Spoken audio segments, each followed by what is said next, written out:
Hey everyone, this is House Spur back with another post-match review video. So Spurs went to Newcastle and lost again. So where should we begin? Yeah, another load of defensive mishaps or poor setups, however you want to phrase it. Spurs lost away to Newcastle again. For all the possession, all the chances supposedly we had, Spurs lost again away to Newcastle.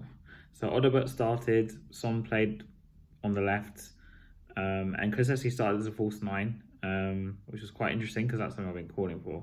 And the midfield, Sarr returned, so we had Sarr, Bissouma, and Maddison.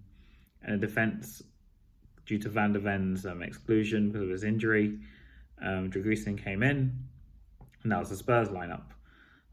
Just touching on Newcastle's lineup, Barnes, who scored his goal, Isak, who scored a goal, and so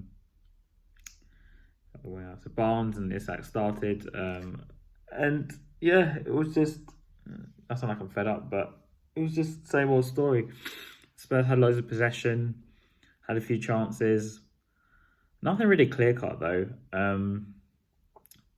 People forget we scored a goal from an own goal, so yeah, not that great.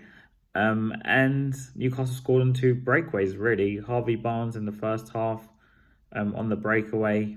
Our players were left ball watching. The line wasn't very good, put it that way either. At the line, who was watching the line, I do not know. Because Romero was caught sleeping. And one breakaway, Barnes scored. Newcastle had less shots than us, less possession than us. I think we averaged about 65% possession over the whole match. But we lost 2-1. And that's what's really down to what's important. Yeah, this is really, really, really poor. This is hard for me to sit there and analyse this because I feel like I'm just going to talk about the game we had last season, except we scored this time. And I just felt Newcastle just sat back and just waited for us to make mistakes.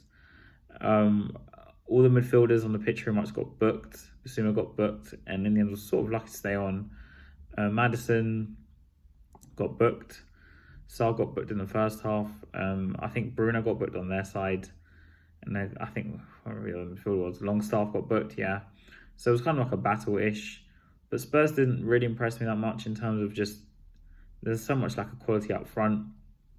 We don't have top-class attackers. Odegaard, for all his grafting and his running and his bravery to take on players, there's still no end product there. He missed arguably one of the best chances I've seen any player miss this season, if I would say. He should have really buried his chance, but he didn't. And then we look at other players, so on the lines of the Johnsons of the world who came on the pitch. Okay, he kind of could argue set up the goal, and did make some impact, but the end product still wasn't really there. When Johnson came on in the second half, Sarr came off as he was booked, and Son moved into the middle. Son had no supply, so as expected, he didn't really do much. I thought he was very lost on the left-hand side during the game. Kulusevski moved into midfield along with Maddison, so we pretty much had the same team that started like the week before, minus Van der Ven in the second half. And Spurs did, like I alluded to, have most of the possession, but possession doesn't equal you're playing better, in my opinion at least. If you're not using the possession effectively, you might as well just not have it. Because Newcastle, whenever they got the ball, they were on. The second goal through a ball for Joe Linton, who was given man of the match by Sky, put through Jacob Murphy, who slid it across when he needed to tap in for Isak, who didn't really touch the ball much this time. But he still got his goal. And yeah, another loss at St James's Park. I can't say I'm surprised. Newcastle have such a good record against us now, especially at their ground.